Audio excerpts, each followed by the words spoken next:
Hello, this is the Watchdog, and welcome back to Fun with Watches. If watches weren't fun, you'd only need one. Today we're going to review the Pagani Design PD1653 semi-homage to a Rolex Daytona. Let's start out with the wrist check.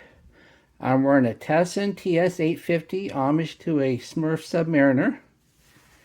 And Grego is wearing another movement knockoff that I got from AliExpress for $3. When I ordered movement knockoffs to show you that they're not the same watch as a movement watch, I ordered two just to make sure one would get in quicker. And this is the $3 one. And the only difference I can tell between the two is this one took twice as long to get here. Grego said he got a phone call from me today, and he said he's got some good news and some bad news. I said, what's the good news?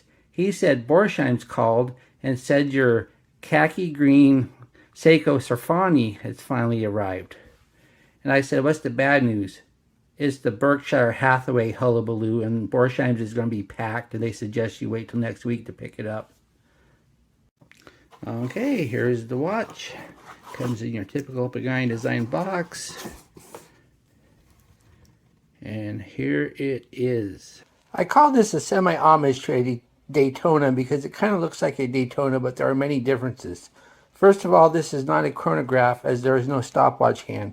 This is what is known as a multifunction watch, where it has the familiar layout of a chronograph but none of the functionality. The pushers are for setting these subdials and not for measuring time. This is more than likely due to Pagani Design's decision to make this skeletonized. Nobody wants to see the guts of a VK63 quartz movement, but automatic chronograph movements tend to be quite expensive and not available for a watch in the typical Pagani Design price range. Usually Pagani Design sticks to the ever-reliable NH35 for their automatic watches, or sometimes the 8215. However, despite both movements' robust reliability, they are not particularly attractive to look at. So Pagani Design went with the more attractive but less prominent Hangzhou HZ2196G with its blue screws and more attractive stock rotor. The watch is 39.7 millimeters if you measure at the bezel, 48.1 lug to lug, 51.9 if you measure at the protruding male end links. It is 13 millimeters thick, has a 20 millimeter lug width, and weighs 136 grams with 2 links removed from the supplied bracelet.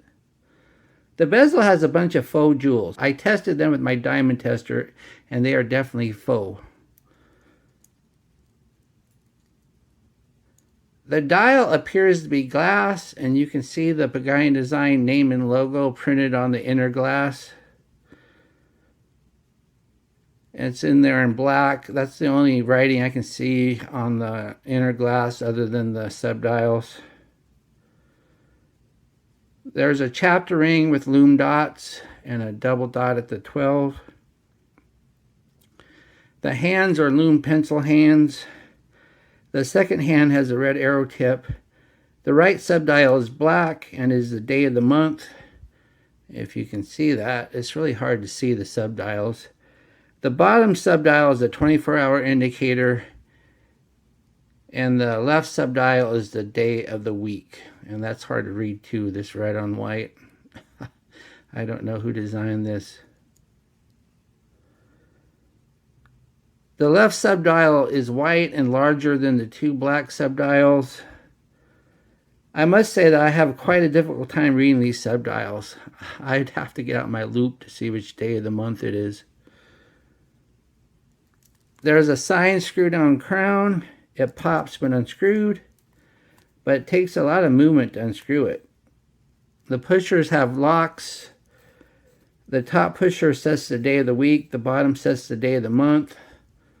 The crystal is a flat box sapphire crystal. The case is solid stainless steel that is polished on the tops and side, brushed on the bottom. The case back is a screw down display case back.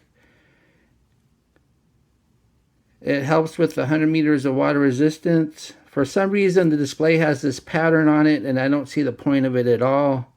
If you're going to display the movement, then display the movement. It just seemed an odd choice. The movement is a Chinese-made Hangzhou HZ2196G. Is that Hangzhou or Hangzhou? I really don't know.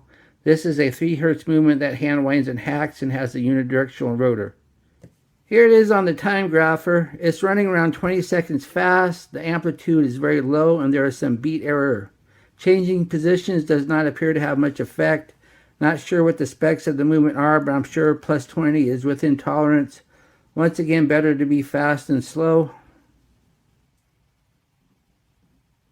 The oyster style bracelet has solid protruding end links, polished center links, and the center links are fixed with the side links. It's not fully articulating. It has screw pin adjusters, and I had to remove 2 links to fit on my wrist. And it's got a sign oyster style clasp, and it has the easy link but not the glide link. You can let it out just a little bit, and once again you have to let it out to use the micro adjust, and you have to take a tool and use this one side here. That's my biggest complaint about these Rolex style clasps, is using the micro adjust is quite difficult. Where most clasps have holes on the side, you can use a paper clip to adjust them. Here's the watch on my 7.5-inch wrist. It wears nice and flat there. It's comfortable and it's not too heavy. It's just about the perfect size. Here we are in the Lume room. Lume on Pagani Design watches can be a mixed bag, so I didn't really have high hopes for this watch. As we speed up the time, the hands fade almost immediately.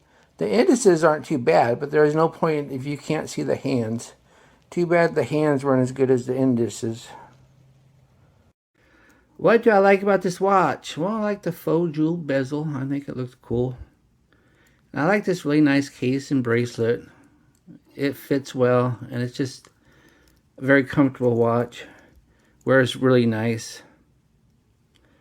What are my gripes and groans? It's really hard to read the subdials. I mean, really hard to read them.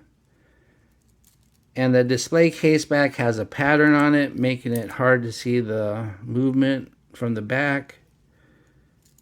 And the hand loom is really bad. Some of the worst loom I've ever seen. Do I recommend this watch? No. I'm not a huge fan of skeleton dials, but if you do a skeleton, I think you should keep it simple. The subdials are just unreadable. Instead of making it look like a Daytona with pushers, it would have been better as a 3-hander. If you want a Daytona style with the jeweled bezel, I think you'd be better off getting their VK63 version without the skeleton dial. Well, thank you for watching my review of the Pagani Design PD1653, and I will be back with another review or unboxing. Be sure and like and subscribe to my channel, and hit the notification. Bye.